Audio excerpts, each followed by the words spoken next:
Welcome to No Instructions. I'm Bob. And I'm Josh. We're back. How was Thanksgiving? I know the answer to that because I was there, but I'm going to ask you anyway. How was Thanksgiving? So the plans that we talked about last time altered dramatically. The day before we were supposed to leave, my daughter, my youngest child, started like puking everywhere. She puked at my house first. Well, thanks. Yeah, I appreciate that. It's not our fault. But then she got in the van to go home, and she puked all in the van. Yeah. And she did a thing to where she was puking, and she was kind of whining, and I was in the passenger seat because my wife was driving. So I turned around to try to help her. And as I turned around to help her, she like had both her cheeks all puffed up like a puffer fish and her lips all pursed and looking right at me. I was like, no. Look down. Puke in your lap.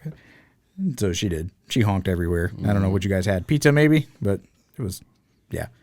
So yeah, she got sick and continued to get sick. So we canceled our trip down to Florida. Everybody understood. And so we had Christmas at our house because all of your people were gone. So we just had both of our families had Thanksgiving, not Christmas. Jumping ahead, Josh. Whatever. You're jumping ahead to Christmas. Yeah, it was a good time. Yeah, I mean, our plans got altered, but it's all right. Yeah. Thank you for understood. having us. Of course. It was really nice. I was really happy that Jenny didn't have to cook much. She did cook some, but she didn't have to cook everything. So I really appreciate that you cooked. Wanted to cook everything. Most all of it, and then invited us over so she didn't have to do that just for us, which I thought was really cool. So. Because I was a little sad. I guess I was a little sad before because normally we would go to my dad's house and my older brother and my younger sister would show up with their families and they couldn't make it because they were going to other places. And so not that it would be bad, but it was just going to be my family and my dad. Mm-hmm.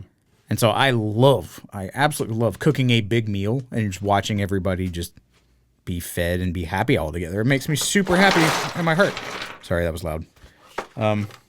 So we weren't going to do that this year, and I was kind of okay with it. And then with us not going at all, was that an extra, there's even fewer people to cook for. Right. So then you guys said you weren't going anywhere. I'm like, all right, let's do it. Yeah, it was good. Ooh, these pieces might be louder than normal. Yeah, so you're doing something different for everybody listening. Explain what you're doing. So this is a deep cut. This goes all the way back to our very first episode. Was it really? Yeah. Wow. So I have a set of SnapShips, and avid listeners of the show know in our very first episode, we built 3D printed crazy prototype toys. These are blocks that snap into each other and make like starships in different configurations. Like you can put them all together. So now the guys at SnapShips have gone on to greater things. They've been bought up, and now they're commercially available at like Target and Amazon and everywhere else, and it's like a thing now. Yeah. So these are legit like toys, not 3D printed parts that a dude sent to me in a box. That you had to send back. Yeah, that I had to send back. So when they sent the 3D printed pieces, my son and I played with them, and I built like a mech. Normally they're like airplane-esque starships, and so I oriented the pieces all kind of weird and made a mech, and now they actually have one. It's called the Maul, the assault mech. So comes in this cool little thing. It's got a little, like the lid is also the stand. They like display stand. Nice. So that's I'm building some SnapShips. So cool. Come long way around to actual toy. Awesome. Have these changed? I mean, obviously from the 3D printed versions that the prototypes one, but as far as like how they're connected, any of that stuff changed over the course of now adding a new type of vehicle and the base blocks are the same. They're injection molded, and the inside is some kind of TPU, like it has a little bit of spring to it, but they're not 3D printed. They look basically the same. I kept one of the blocks. Ooh. Yeah, don't tell nobody. But yeah, other than you can't see the print lines, like it looks pretty much the same. They have like a whole storyline where like there's good guys and bad guys, and the good guys are like the grayish, bluish, greenish, whatever, and the bad guys are the blackish, purplish, maroon. Yeah. So I bought a whole bunch of them right when they came out because I talked to the guys. I was like, I haven't heard anything about what's going on. Like, I want to help support as much as I can. And they're like, we just got bought by this toy company and we're going to be in all these stores. They're like, we haven't said anything yet. And they let me know when they were going to be released, and I bought all the ones that they had available. And so now they're coming out every once in a while with a new set. Like this was a new set, the little mech thing. So my kids haven't seen this yet. I wanted to play with it first. My oldest son, I think we got maybe that first Christmas that they were out, we got him one, and then he ended up buying a couple more for himself or something. Like, he really liked them. But it stopped there. Like, he bought them, put them together, and they look cool when they're assembled, but he doesn't play with them. My kids do. My kids really like them. That's like, cool. down in the basement in front of the Murphy bed. Like, if I go down there into the secret office, like, there's always SnapShips. Like, that's the SnapShippy room. They have books and stuff down there, and it's kind of open because we made the Murphy bed and we purposely wanted to leave it open. But yeah, there's always little SnapShip pieces all over the place. So our family super likes them. Cool. I'm still working on the Batman cowl, the classic Adam West Batman head. It's pretty cool. Like, right now, it's just a little helmet, and there's even like holes for the eyes and stuff. So if you had a really tiny head, you could wear this. Put it on a baby doll? Yeah, or like a cat. Oh, this would totally fit on a cat. That would totally fit on a cat. I might have to not finish it and put it on one of my cats. So I ran across an interesting story yesterday. I don't know, this may not be interesting to anybody but me. Well, somebody wrote the story, so it's interesting to somebody else. You know how Lego is always made to be able to be built and then unbuilt and rebuilt into something else? Right. For the first time, It's a system. Lego made something that can't come apart. What? Yeah, apparently. What is it? It's in the AT-AT set, Uh-huh. which I did buy, by the way. Of course you did. I thought about it, and then I went, wow, that thing is really big and awesome, but that's a lot of money. Yeah. And I can't justify that. So one of the cool things about, one of the cool things about having a podcast where you build Lego sets is that you can write it off as business expense. But also, the more that you buy, if you have the Lego VIP card thing, you get kind of like points, and then you can trade those points in for sets or for discounts or whatever. And so I was able to I had like $100 coupon to put toward this thing from That's past. awesome. Yeah, so that made it a little bit less expensive. But anyway, somewhere in the assembly of this thing that I don't have yet, I won't have it until like the end of January, I think. There's an assembly inside one of the legs, I think, that once you lock it together, it can't be undone. And I don't... Mechanically? Yeah. Without like a sharp object. I mean, you can't just disassemble it. And there were pictures in this article with the instruction section, and so it showed what it was. I didn't really look that far into it.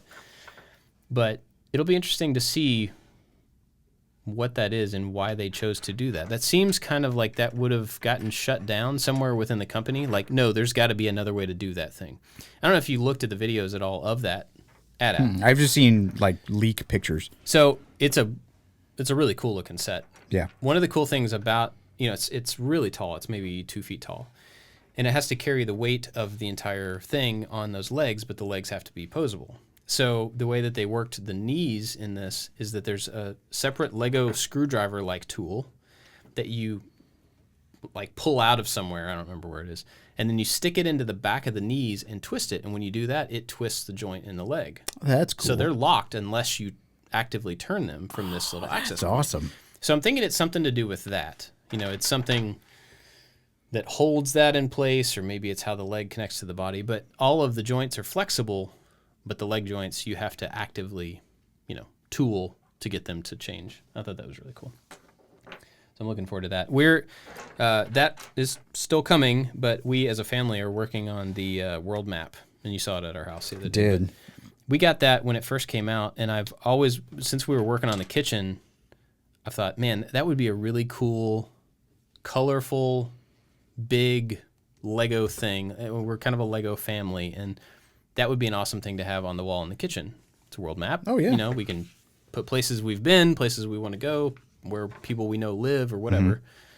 And so we've had it since then, and just this recently when the kitchen was close enough to done that we could actually put it up. And the kids are going to be out, a lot for school for the holidays. Went ahead and started working on it, and we've kind of burned through it pretty quickly. It's 11,000 pieces. That's crazy. And I saw it, and it's the little dots. Yeah, it's the little one by one kind of things. I guess it's not a 1 by 1. It's just a 1 by 1 by 1 by 1, whatever. You know what I mean? Single stud pieces. And it's a lot of them, but they break it down in the instructions into panels that are, I don't know, maybe 32 studs square. And it comes with an entire box of these panels. There's 20 something, I don't remember. And so it gives you the layout for each individual panel, and you just follow the picture right next to it, and all of the different colors have a certain number to them, so you can have like a key piece that has I did see that you had to assemble numbers. like a legend. Yeah. And it had like Yeah. the numbers next to the specific colors. I thought that was very clever that you could always go back to that one reference.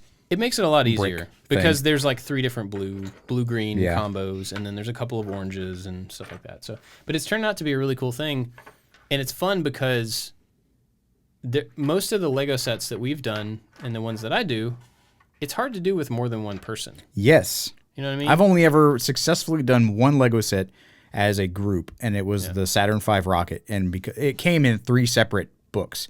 And so myself and our friend Wes and his wife, we all put it together. I always talked about wanting to take it apart and do it all by myself, but it's a lot of repetitive stuff because it's just like a big tower. Yeah. So that's always been kind of a difficult thing. And the cool thing about this is each panel can be built independently. Now you just have to have copies of the instructions. But I don't know if you know this. There's an iOS app. I'm sure there's an Android one as well. The instructions app where you can get any instruction for any set ever, as far as I understand. And so I just got my iPad out, and I had instructions for one panel on that, and then another kid was with the book, and we were just sitting there, at the counter, like working on separate panels, and somebody finishes, and somebody else takes over the instructions and picks a different panel. That's It's pretty cool. fun. Pretty cool. So I'm looking forward to having that up at some point, hanging. I think that would be a cool thing to have on the wall. But anyway, with the AT-AT piece, I thought that was really interesting that somewhere in Lego, which I kind of perceive to be a really, really thoughtful company about everything that they do, somebody decided that it was worth making something that couldn't be taken apart. And I'm really curious what caused that, because that just seems antithetical to the entire I wonder if that's what thing. I know. I remember hearing that the UCS AT-AT was coming out, and then they came out with the gunship. I was like, oh, well, I don't want the gunship. I want the AT-AT. And I wonder if they announced it and then they had that problem, and if it like caused them to wait to see if there was another design opportunity. Could be. Or if they just had to kind of bite the bullet and do it. Yeah, could be. The gunship looks really cool, but it's a pretty cool stuff. Just that, I don't know, it didn't draw me in, especially not for the cost. Like, Because Lego had a gunship already. Well, they've had like 2 or 3 AT-ATs too. I mean, Yeah, but the gunship, like I remember looking at the gunship a long time ago versus the UCS, like the crazy expensive one. Yeah. And not seeing much of a difference. I'm sure there's a scale difference, obviously, but like it doesn't look like there's a whole lot more detail. It's just more pieces to make it larger. Right. Like it's scaled up, but didn't look scaled up in a way that was intriguing. The little video that talks about the AT-AT, I can't remember exactly the number of figures now, but it's like the back of the thing can hold, I want to say it's like 40 minifigs in it. Like it has seats for troopers, That's cool. but like 40, that's a lot. So it's going to be big. I'm looking forward to it. But Jenny and I were talking yesterday because she has, for her birthday, I bought her the Volkswagen van set. Yeah. That fits. And she started on it one night, but it's not. She enjoys Lego, but it's not something she does a lot of. But she was saying how she kind of didn't want to start working on it again because she didn't want to finish it. Oh. And I totally feel that. I still have not built the Millennium Falcon Yeah. for that reason, because I don't want to have it built. I want to have it to build, which is kind of dumb because then if I never actually build it, whatever. But I totally felt that. And I kind of feel like I'm probably going to feel the same way about the AT-AT. But at some point I just got to like actually make these things. I'm excited about them. Oh, I have a crazy hair sticking up. I didn't realize. Nobody told me. We've been shooting video all day long. Can't be handsome all the time, Bob. Want to bet? All right, let's talk about some current TV stuff. Unless you have anything else, we're gonna try, for people listening, we're gonna try to be a little more topic oriented. Or is that a fair thing to say? We're going to be a little more prepared. We're not going to come in here and just like try to freeform a conversation. Which I think works, but Yeah. There's a lot of ranting, not as organized. And in the last episode, we had 3 really good topics. We made for a good episode, but then we got rid of 3 really good topics. Could have been 3 shows. Yeah. So we're going to try to be a little more prepared is a good way to put it. So. Even though we haven't talked about what we're doing. Okay, so what? You want to talk about TV? I want to talk about TV. Hawkeye. I like it. Is that it? Yeah, I mean, there's only 2 episodes right now. Yeah. It's not bad. What did you expect it to be? I had 0 expectations. I have 0 expectations now of Marvel shows after Eternals. I have maybe not necessarily out of Eternals. That paints them in a worse light than I've already painted them.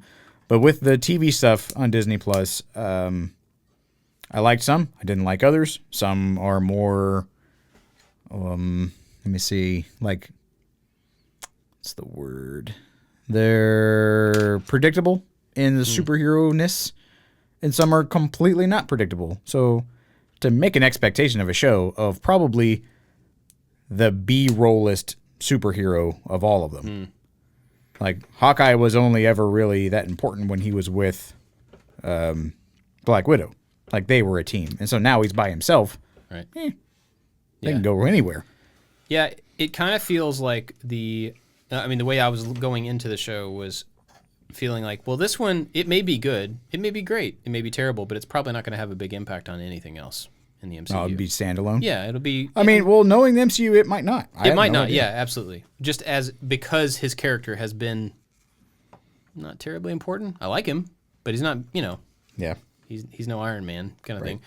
And so this show may just be a way to move him forward or replace him completely with the new girl. I like how they're painting him as the old man. Yeah. Like, he's this John Wayne-esque, like, was the rough and tumble and did all the stuff, and now he's in the retirement years where he just, like, doesn't want to do this stuff anymore. He's got a hearing aid that he can turn off. Yeah. Why do you wear a hearing aid? And then they did that little quick cut of, like, all the times he's bashed and exploded and run through glass windows. And so I like that he's now in, like, a mentor kind of role, and he, like, begrudgingly has to do superhero stuff again. The hearing aid thing I thought was really interesting because they never... I don't know. Maybe they do.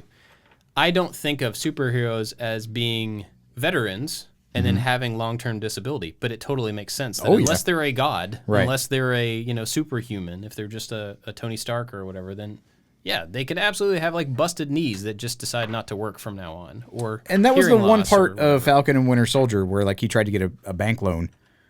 Yeah. And it was like, how do you get paid as a superhero? And he's like, oh, well, there's like some trusts and there's some whatevers. But like, that's a lot of practical stuff. And I think out of that entire series, as much as it was hit or miss for me, like I really like the realism. And that's like we talked about with Eternals. What I didn't like is they were just grabbing at anything and then making it up as they went along. To whereas the original superhero movies, the original MCU, is rooted in some humanistic reality. Yeah.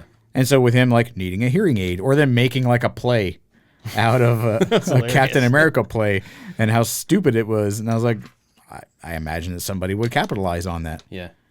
Yeah.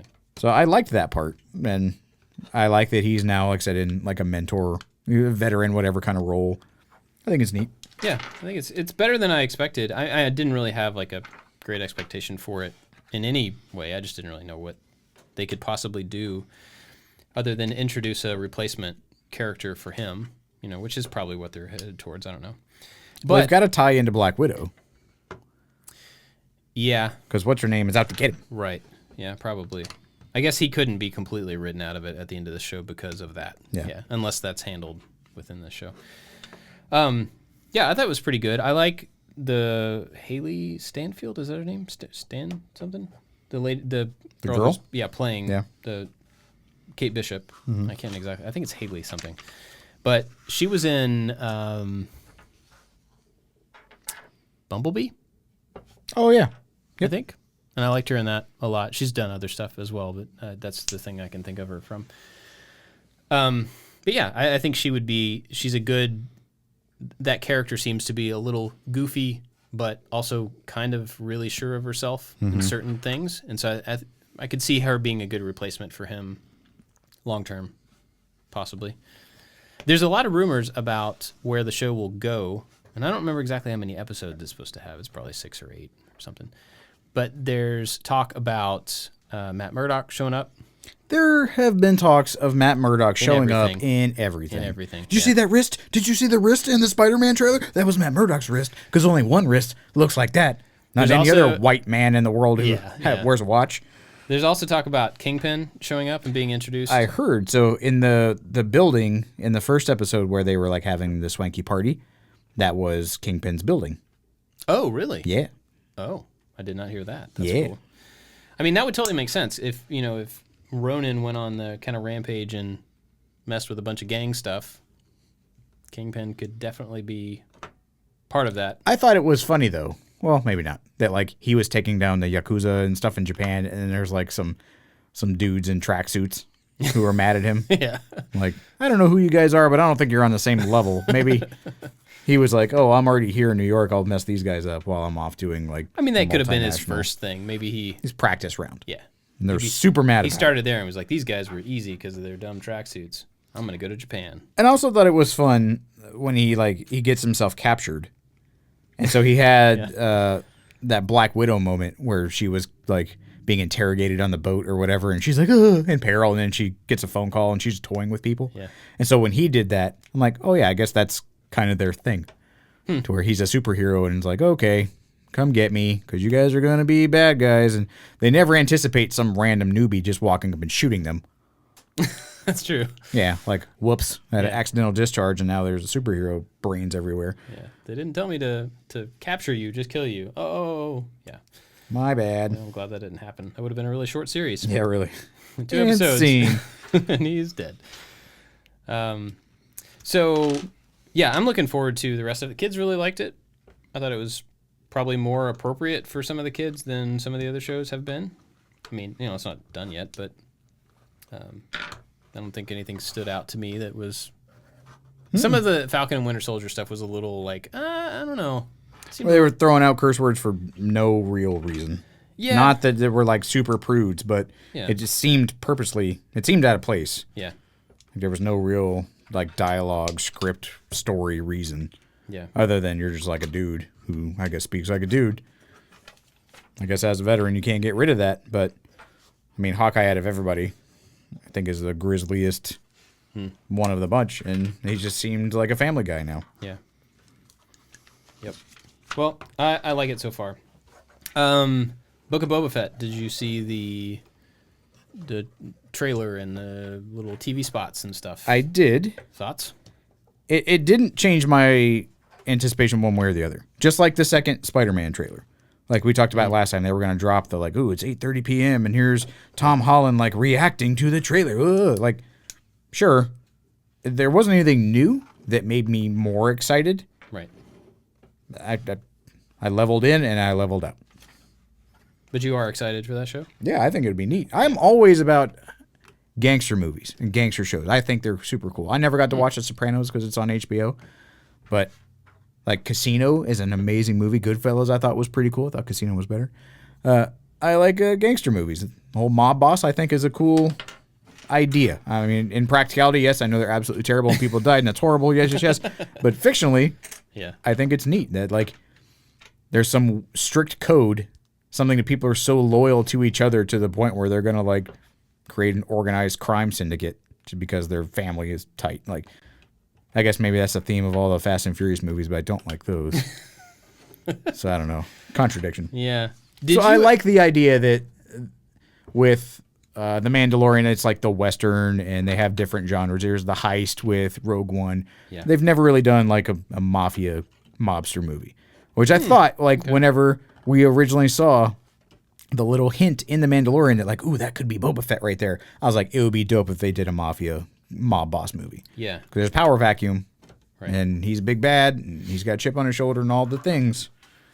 Go get it. Well, there was originally, many, many years ago, there was a TV show in development and a video game when Lucas was in charge. And I'm wanting to say it was called like 1313 or something like that. And that was it was like an underground crime show. And 1313, I think it's what it was the level of city in Coruscant where like the underworld existed. and so it was like all of the seedy stuff happens on 1313. And I think Boba Fett was supposed to be a part of that, or some Mandalorian was supposed to be a part of it. That was, you know, before they are what they are now in canon and all that. But so apparently Underworld stuff has been in development in Star Wars for a long time and just never actually made it to being produced. Because I remember at one point Lucas said he had like 100 or 200 episodes of a show. Wow. Of a TV show, but they didn't have the money to actually make that show the way that it should be made, so they just never did. And I'm pretty sure it was that Underworld show, whatever that was. So, looks like now they're to a different scale. You know, they're doing it. But I'm excited about it.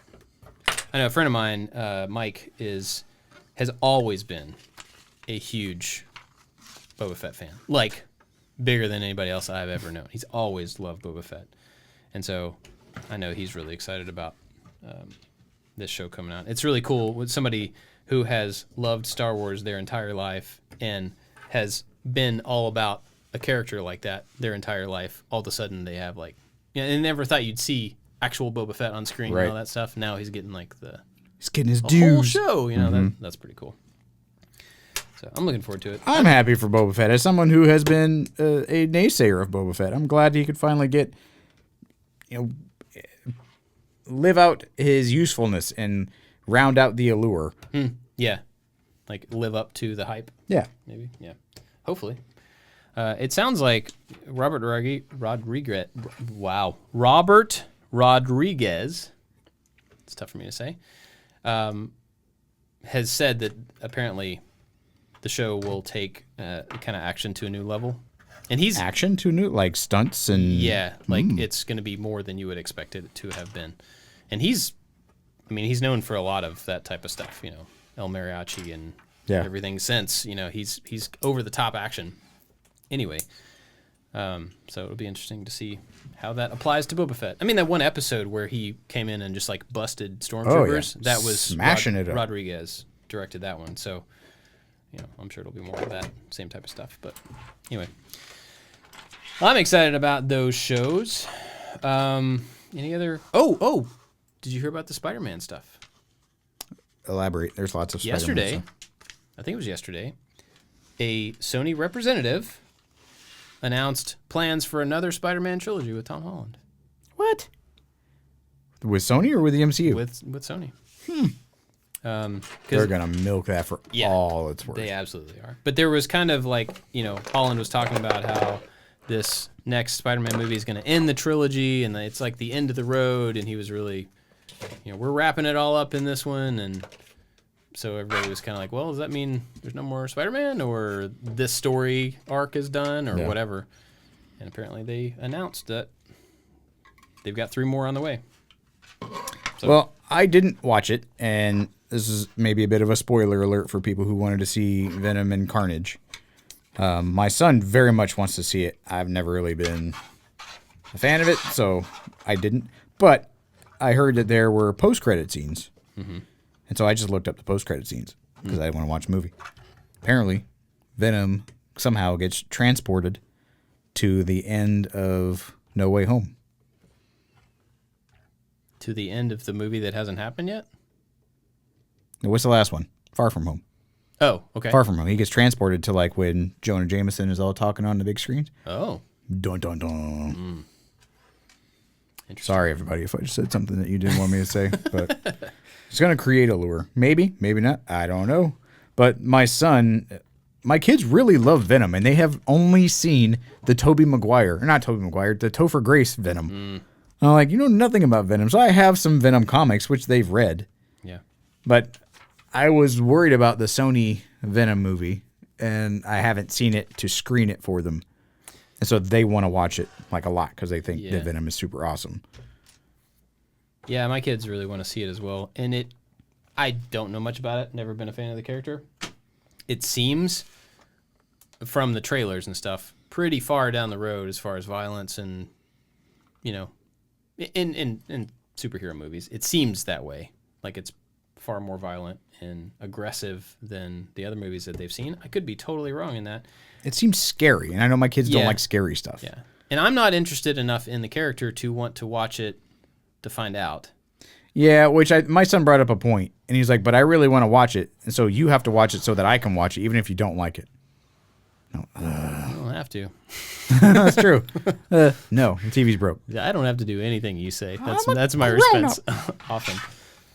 Yeah.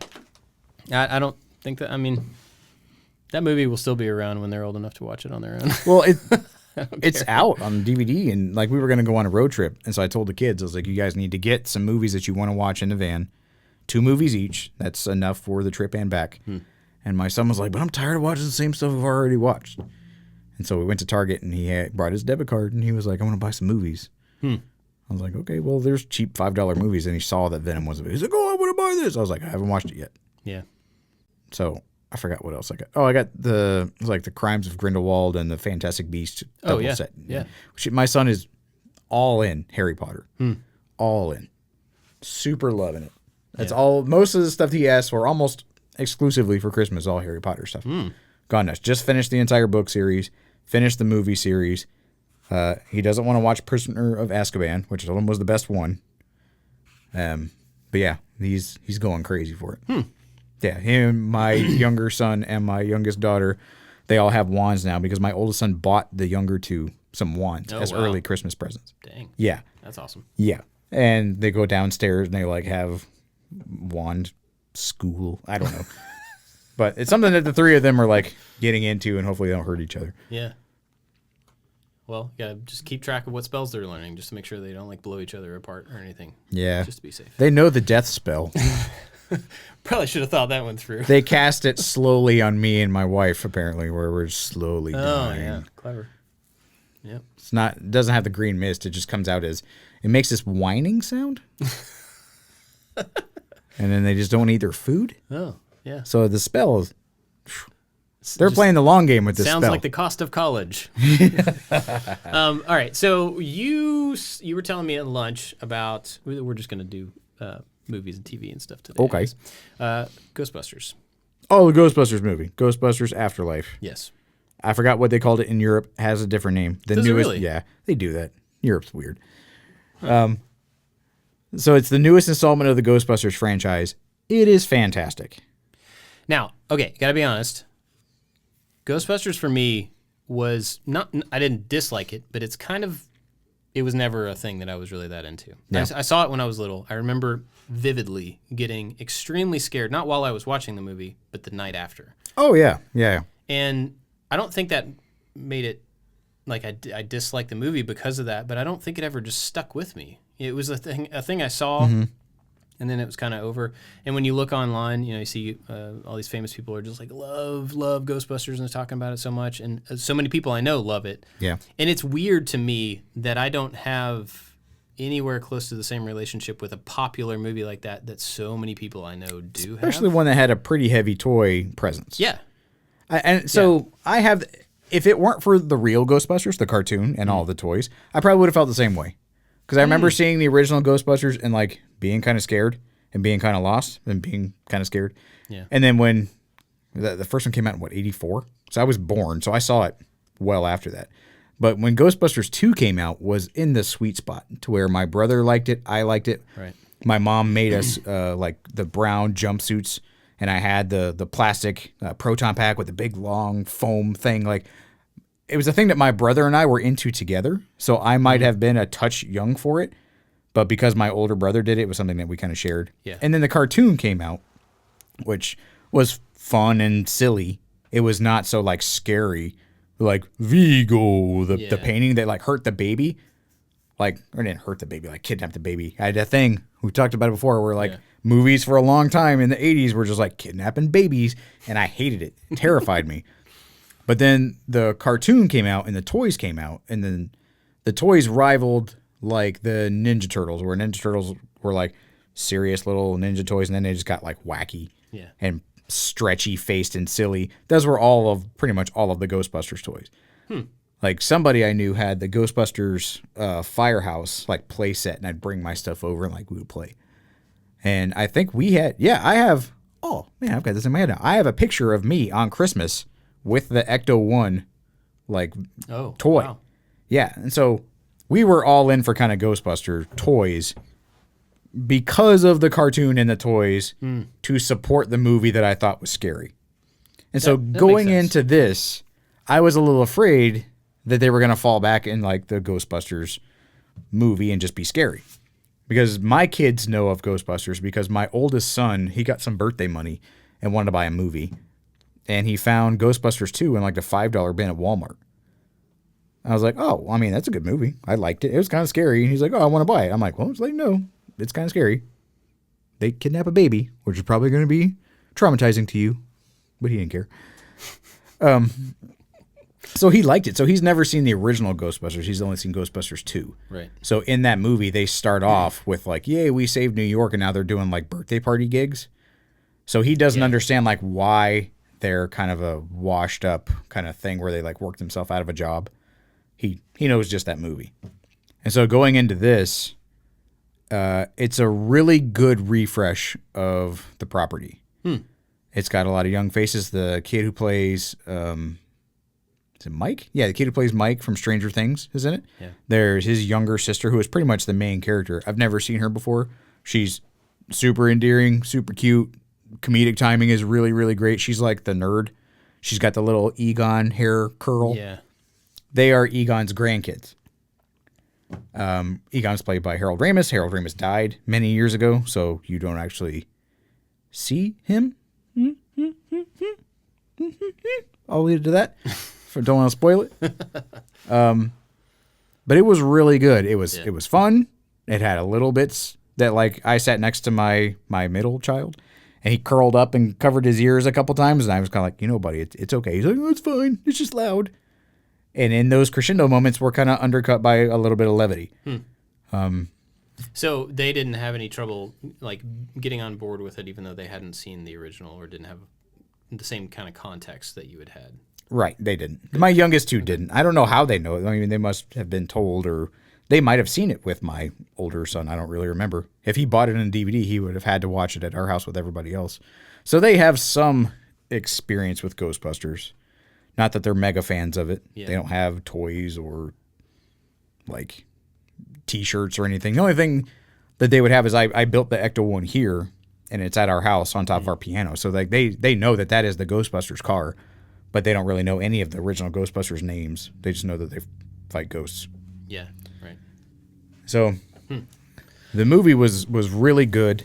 Paul Rudd is in it, and Paul Rudd is a national treasure. He absolutely is. Like, it was so fitting because he plays the Rick Moranis part. And I went, if you could name a Rick Moranis right now, who is Rick Moranis right now? Yeah, Paul sure. Rudd. Yeah, definitely. And it fit. And the kid's mom, who ended up being like the Sigourney Weaver part of the Ghostbusters movies, was some lady I didn't know. It looked like the blonde-haired chick from Community, but it wasn't her. But she did a good job, too. The whole story was really good. It was really heartfelt at the end. So, I mean, if you don't have, like, a personal connection to Ghostbusters, it might not be as impactful. But it rounded out the story. Yeah. Story was super good. Yeah, 2 thumbs. Cool. Well, I'll probably see it at some point. We had talked about, like, taking the kids, but I didn't know if it made any sense to them. Like, if they hadn't seen the other movies. They explained stuff. Yeah.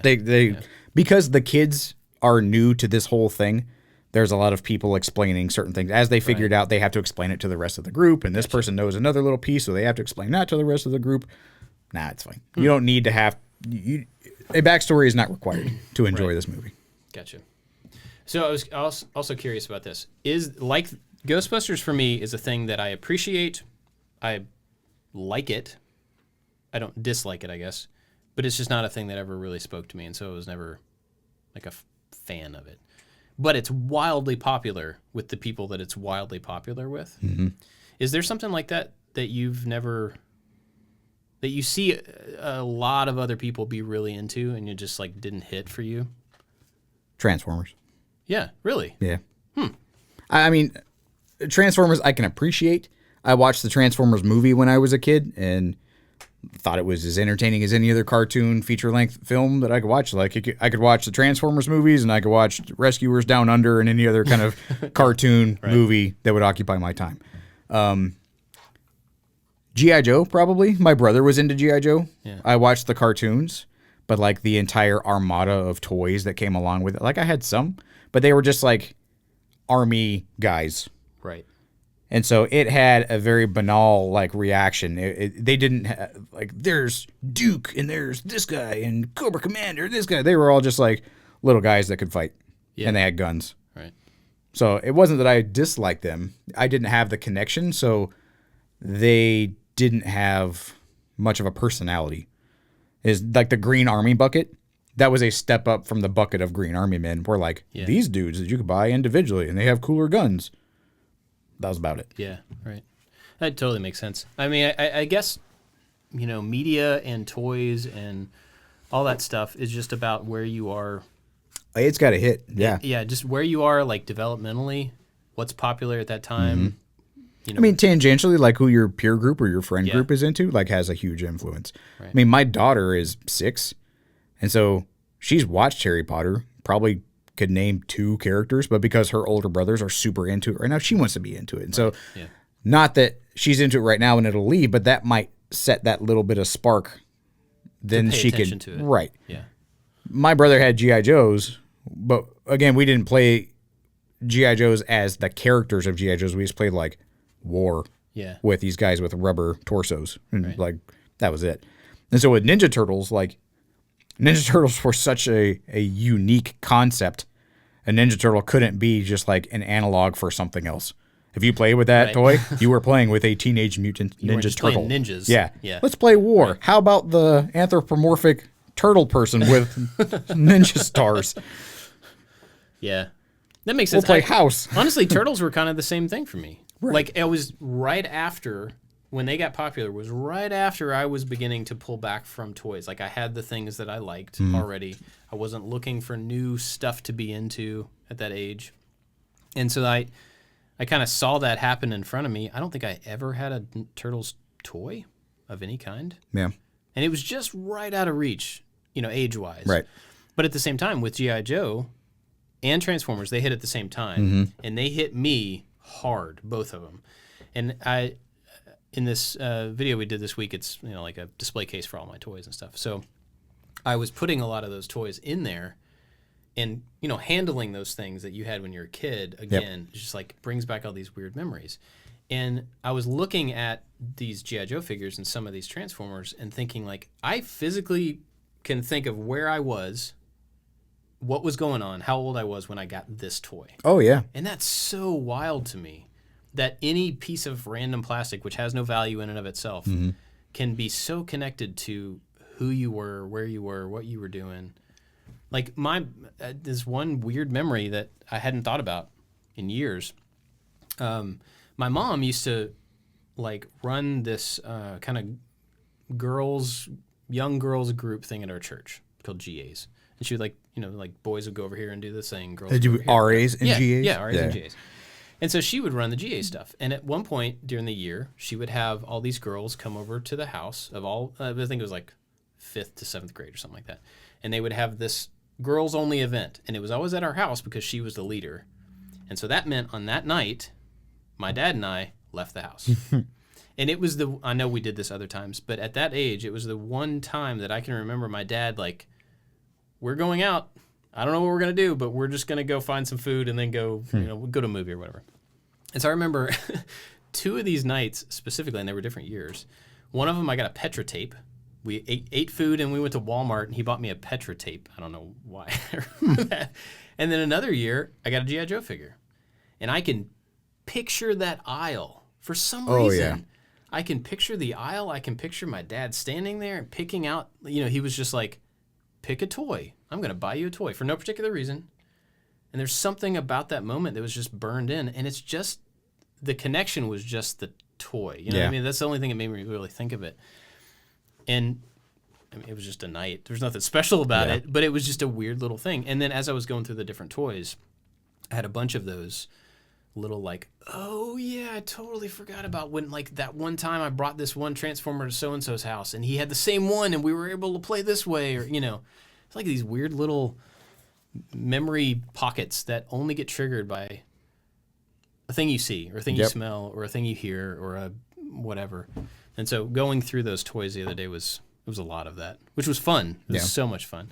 My friend that I was talking about earlier, Mike, who really likes Boba Fett, he's a toy collector too. So you guys collected toys and stuff in college, right? Yeah. We talked about that. So when we were in Savannah, we would always go, midnight, we're going to Walmart and we're looking. We know that's when they bring the toys out of the back room to put on the shelves, and so we could get there first and find the hard to find stuff. So we would do a lot of that. So we've always had that in common. But when he comes to visit, which he's done a couple times since we've lived here, it's like, okay, let's get all the toys out. And I go through and pull all the collection out, and we just go through them. And it's the same stuff we've both seen a million times. Stuff you used to do when you were 12 years old? Yeah, and it's just so much fun to be like, oh, look at this guy. I totally forgot about this one. And like, oh, I wonder where his gun is. It's in this box somewhere. And we just go through toys. That's fun. And it is so much fun. He's coming to visit next month. That's cool. Yeah, looking forward to that. So I think the Transformers G.I. Joe combo hit you just like real Ghostbusters and Ninja Turtles hit me. And just like right after me was the Power Rangers kind of vibe. Yeah. Ninja Turtles was the same, but like while you were talking about that, I remember walking through the Walmart that we had. No, it wasn't Walmart. It might have had been Walmart. And like looking at original Ninja Turtle toys. But I think the most like pulling off the shelf like that burned in moment for me was Dick Tracy toys. Okay. Yeah. So I grew up when I was 4 years old. We moved to this Air Force base in the Panhandle of Florida, and on Air Force bases they have and Army bases and Marine bases they have a store. It's just like the store. Army bases they call it the PX, and on Air Force base they call it the BX. So I was at the BX, and the BX they have clothes and electronics and jewelry and whatever, and then they have like a little toy section. And this one had a toy section that was kind of separate from the main like shopping area, and it was like concrete and really sparse. And it was around Christmas time. And I remember we would go to the BX. I'm like, whoop, and I would hang a right when you go into the front doors. Man, if you have been to the Eglin BX or you live there, I don't know if it's still the same. I doubt it. But it's the same structure. So I could theoretically stand in the same spot. Right. I don't know it's there now. But you hang a right, and that's where the toy zone is what they call it. That's where it was. And the Dick Tracy movie had just come out. And they had a line of Dick Tracy toys. And I remember, like I can see it right now, these really janky looking metal shells with little holes in them, and then the hanging stuff. And there was some Ninja Turtle stuff over there. And I remember like the flat top head guy. Oh yeah, from the Dick Tracy movies. The guy in the blue suit. Yep. And they had like a watch. There was like a watch you could get. But I remember like that was Christmas time was to go to the BX and go look around for toys. And I had to have been 4 or 5. But yeah, that was, man. Somebody that year when that movie came out, I was into Dick Tracy for some reason when that movie came out. And somebody gave me his hat, like a nice, like a real hat, like a legit hat with the logo on the inside of it and everything. Like it had to have been expensive. It was nice, and I don't know why. I wasn't gonna wear it anywhere, but I used to play with it. I wore it around playing and stuff. I had that thing forever, and it was like felt, and eventually started kind of break apart. Over the years, I'm sure it got thrown away or something, but. I had a Dick Tracy wallet, like a Velcro wallet. Yeah. I probably still got it somewhere. Yeah, I totally remember that. But the big dress-up things that we had were Ghostbusters. And because I remember going to see Ghostbusters 2 in theaters, and we got a commemorative patch. And that's what my mom sewed on to our brown jumpsuits. And I remember one time my brother and I were both born in July. We were born like a week and some change apart. We had a joint birthday party at Burger King. And the pictures I have are me in my Ghostbusters jumpsuit. Nice. Yeah. So I didn't see the all-female Ghostbusters because I heard bad things about it, and it seemed like a huge money grab. Yeah, it absolutely was. And even this one, like I was a little apprehensive because I was like, well, you're rebooting it or you're just trying to pull on people's heartstrings. And I saw Joel Telling talk about it on Twitter and how it's a family movie. It's a good movie all around because I was curious if the kids were going to freak out, but. They dug it. It was good. 2 thumbs up. Slimer wasn't in it. I thought there was Slimer. They have a new, I use air quotes, Slimer kind of ghost character who is like a nuisance, but also they use to help in some ways. The little tiny Stay Puft Marshmallow Man you see in like the trailer, the little cute ones, they're just like get into hijinks. Yeah. So it's cute. It's also really heartfelt. The action is good. The special effects are really good. When I made that Ecto 1 here on the show, the Lego one, how like the seat popped out and all the little things, like I was like, that didn't happen in the movie. Like it happened there. Yeah. So I could see where purists would be like, why is there a little remote control ghost trap or a little whatever? I was already kind of primed because I had put it together in Lego form. Gotcha. So I was like, oh, there it is, rather than like whining about why does the Cadillac have the thing? I guess that movie was delayed by a year and a half or something. So when the Lego set came out, it would have been. Yeah, it would have been appropriate. They would have matched up. Yeah, interesting. Well, maybe we'll give it a shot. We haven't been to the movies in a while. I had to buy Spider-Man tickets the other day. I got mine today. Yeah, you could. Yeah. For my son's birthday is around that time. Okay. So I went ahead and got him for that night. Okay, so our kids will just not hang out with your kids until they see them. Yeah, a couple of days. We got them on Friday. Well, and then I got in trouble, so I ordered them. I got on with my parents like to go to movies with us as well. So I sent them a text and said, hey, do you want me to get you tickets to go see this as well with us? And they replied yes, and so I bought the tickets. And then my wife replied, said, no, he really wants to invite his friends. Wait on it, and we'll maybe see what friends want to go with us. And I already bought the tickets, and they're like for certain seats. Yep. Yeah, so I kind of got in trouble for that. Whoopsies. I'll have to figure that out. Buy some more tickets or something. But you got anything else? No. Do we have any best or worst, Anthony? We have a couple. So we have a little running segment on the show where we did pro and con, whether we have a certain topic, whether we are with it or against it. And then we started another one called best and worst, where someone gives us a category and we try to pick what we feel is the best and worst application or version of that thing. And so we reached out to the Maker Alliance. The Maker Alliance is an amazing group of people that support I Like to Make Stuff separately than just watching the videos. Yep. If you want to join the Maker Alliance, you can go to iliketomakestuff.com/join. And be awesome. Yep. They get a lot of cool stuff. It's December, and it's a Wednesday, so a couple weeks from now will be the chat. Yeah, we do a video chat on the second Tuesday of every month. And last time, I think it was the most people we'd ever had. So there was like 30 people. It was a lot of people. That's wonderful. But it was great. It was a lot of fun. And honestly, like I leave it open after I have to get off to go have dinner and stuff with family. I leave it going, and they can hang out and talk as long as they want or whatever. And it's this big group of people, and a lot of people will fall away. I came back down there after I could put the kids to bed. This thing starts at 5 o'clock. So 4 hours later, I came down, and there were still 3 or 4 people talking. Just like shooting the breeze, hanging out, talking about all sorts of stuff. That's awesome.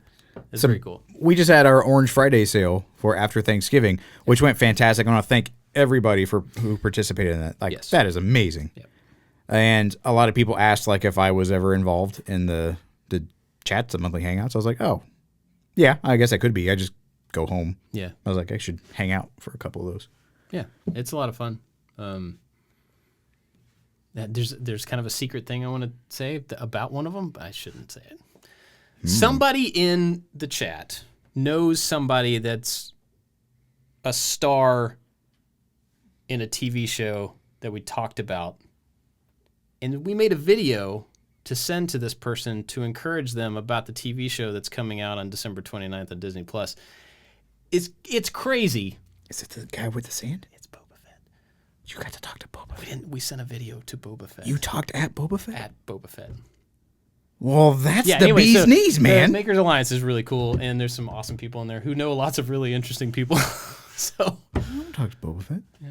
Talk at. He didn't talk back or anything. He wasn't there. Oh, no. When I talk to him, he'll talk back. But I was Don't you worry. I was wearing my helmet in the video, which was really cool. I'm pretty sure he never gets that. Did we have any best worst? We've got a whole bunch. Okay, just do a couple. Christmas-related ones, which I figure we could spread amongst the next couple Yeah. episodes. Anthony says they're Christmas-related, and we'll sprinkle them. Yeah. So this one's appropriate for this episode. Best, worst Christmas movies. Ooh. Okay. Worst Christmas movies. I don't know if you guys can hear Anthony over there. I don't have a mic. Okay, so best, worst Christmas movies. Can we just do the thing where we take Die Hard out of the conversation so that it's not the focus of the conversation? I want to have a presentation, PowerPoint style, so where I can definitively put this to bed. That's never going to happen. It's going to have one single slide that says, who cares? My point was, you would never be able to convince everybody that it is the best or whatever. So can we pull that one out of the pool? And just say, yes, it is, and throw it in the trash. Sure. Okay. But other than Die Hard. Okay. Favorite Christmas movie? Best, worst? Best, Christmas worst. movie. Not favorite. Oh, okay. Best, worst. Well, I mean, I guess it could be favorite. You can play it either way. I would say that the worst for me is like the Hallmark movie tropes that just replace the actor and actress. Love Hard. It's that one I had to watch a couple of weeks ago. Worst. Oh no, the worst. Oh no, is Frosty the Snowman 2. Oh, Frosty Returns. Frosty Yeah, Returns sucks. That's true. So bad. Yeah, it is pretty terrible. It is the absolute worst. And they try to like put it in. There's a disc. She's like, you can get a bunch of Christmas movies. I don't want that. Yeah. No. Can I pay more not to get that one? Yeah. Don't put anchovies on my pizza. Stop that. No. That's not a freebie. Yeah. Okay, best. For me, I think it's Elf. That was pretty good. Which is weird because the first time I saw Elf, I was like, oh, I mean, look, they're trying to make a modern Christmas movie. That's cute. Did a good And it job. didn't really do much, but the more I've watched that movie over the years, like, it's excellent. We've watched Klaus. Oh, yeah. Fantastic. Yeah. Which we almost got to work with that show. That would have been cool. But then there was the one that came out around the same time that had... Christmas Chronicles. No, not that one. That was It was an animated movie. It was a CG animated movie where like they had the Santa Claus came around on the huge like ship that was painted like the stars, and all the little elves like rappelled down. And Did not see this yeah, it's super good. What is the name of that movie? It's about like there's Santa Claus and there's Santa Claus's older son who is played by Hugh Laurie, who's gonna like take over the mantle of being Santa Claus. What? Oh, it's super good. I think you might be making this up. Fart, and if I'm not. so, It's you good. should definitely write it down. And I'm sell good. I'm gonna look it up. So do the next one. I'm gonna figure this out. It. Okay, yeah. What's the next best worst? Best and worst yard decoration. Best and worst Christmas yard decoration. Right, I assume. I have a mic now too, by the way. Oh, okay. Best and worst. I have to say, I think one of the best yard decorations that I've ever seen were the giant lightsabers that I made several years ago. They were super cool. It's pretty good. I got on Good Morning America with those things. Well done. That's not why I did it. I just thought they were really cool. But one of the most fun things was my wife and I having a lightsaber fight with 12-foot lightsabers and a drone flying down our street to get those shots. That was a lot of fun. The movie's called Arthur Christmas, by the way. Arthur Christmas? Arthur Christmas. It is good.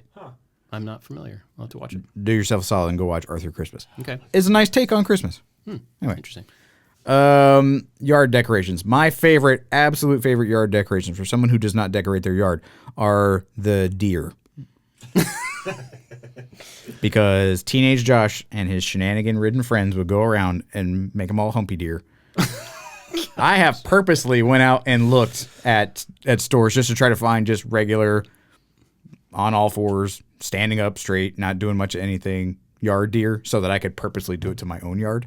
I can't really find them. They probably don't sell them so much anymore. Well, I have tools, and I'll do it myself. It would be far more graphic than if they just would put them on the shelves themselves. So Well, if they put them on the shelves, then that would be happening in stores, which would be even worse. So. when I walk through, that's exactly what would happen. Like, sir, excuse me, sir. No. Put them down. All right, worst decoration, yard decoration. I don't like the projector. Yeah. I know people dig that. It's efficient, and like theoretically, as someone who doesn't like to decorate but who wants to be festive, it ticks all the boxes for me. I don't like it. It feels like the lowest bar. You know? Yeah. Because it's yeah. But at the same time, I guess it's an effort. Somebody's making an effort. That to me is putting a present in a bag. I'm not fond of that either for the same reason. Really? It's like, it's your birthday. I did a thing. I'm totally gonna give you your Christmas present in a bag. Yeah. Sure. The only reason this works is because of gravity, not because of anything that I actually did. So here you go. You're welcome. Interesting. All right, let's do one more. There's some oddly specific ones here. How about... this one's not too specific. There's a specific example. Best and worst Christmas memory, like the time Uncle Fred had too much eggnog and drove the snowmobile into the neighbor's nativity scene type thing. Wow. That must have been That's from Vector X. Best Christmas memory, which is that I have, which we captured on VHS tape, so it exists in the world, and it's probably why it's my favorite, because I remember it so much. Is we went to my grandmother's house in West Virginia, and it snowed outside, so it was like the first time I got to like play in snow. But she had a Christmas tree. It was just like a twig, big, huge, scraggly twig, no greenery, and she meticulously wrapped it in cotton, so it just looked like a snow-ridden twiggy tree. Wow. And it was great. We had all of my dad's family there who we normally don't get to see. I got the original Batman and on VHS. I got The Land Before Time on VHS and a dope matching sweatsuit or Ninja Turtles sweatpant combo. I was in kindergarten because there was also a VHS tape of me doing a thing in my kindergarten class and I was wearing it. Wow. Yep. And most of that video is my dad with the gigantic rocket launcher camcorder opening up the refrigerator and talking about what's in the refrigerator. And I used to like be annoyed. And then most episode of Cribs, when it was really in its heyday, they would go in their refrigerators and open up. I'm like, what is the deal with you people looking in the refrigerator? That's funny.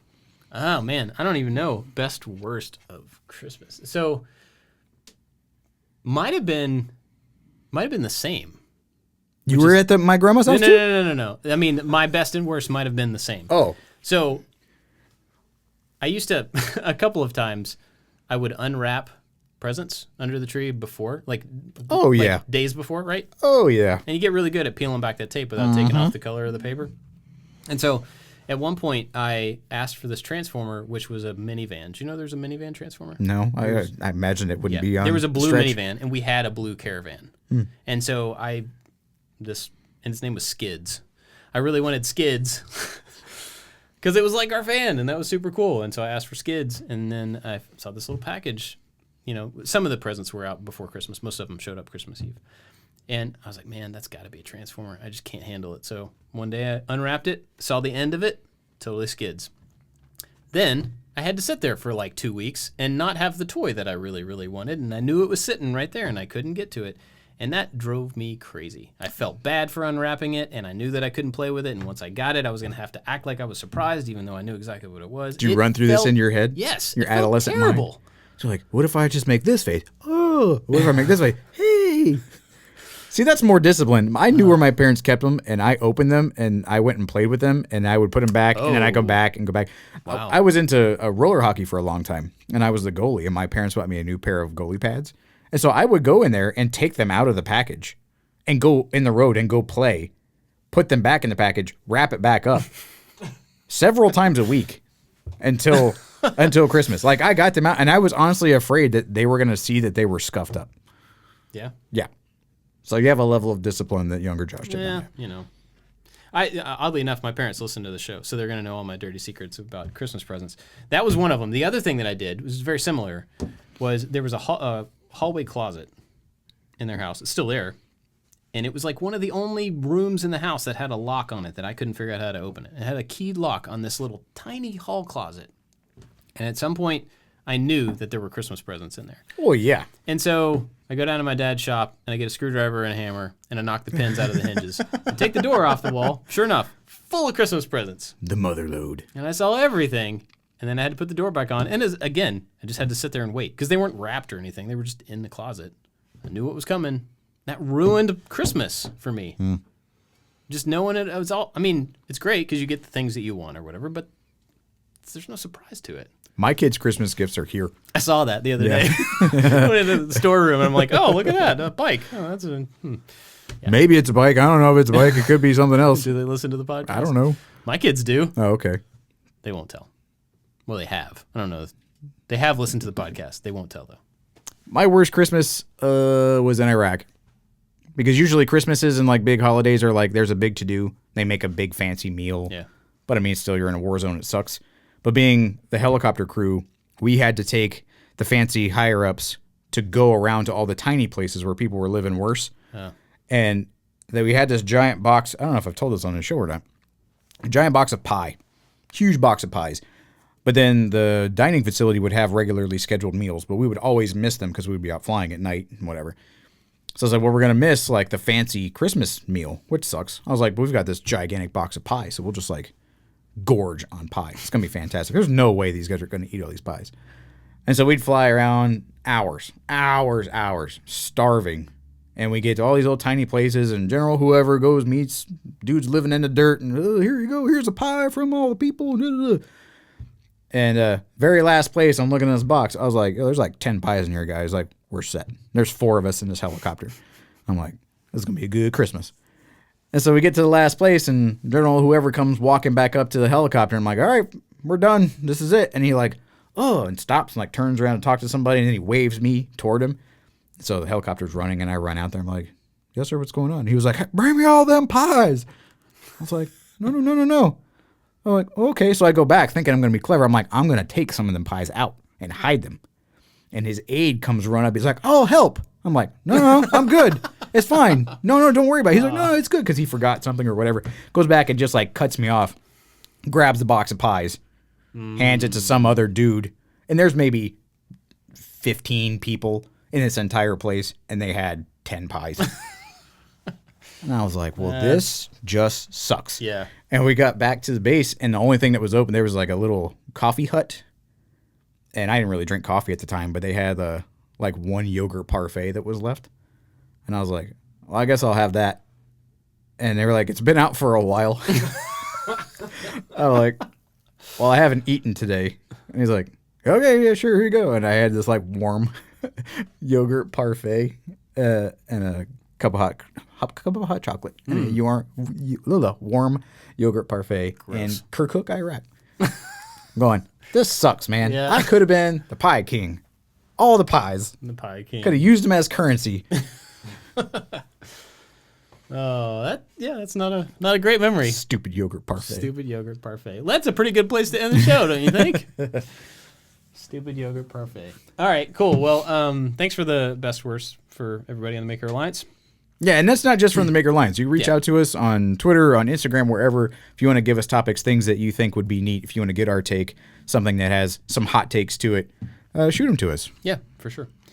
Anything else? Nah, man. Cool. You know where to find us on I Like to Make Stuff. All of us there. Find you at Josh_make stuff on Instagram and on Twitter. Yeah. And come let us know what's up. Yeah. I think on TikTok too. Ooh. I'm on the TikTok. Oh boy. Thanks for listening. We'll see you next time. Bye-bye.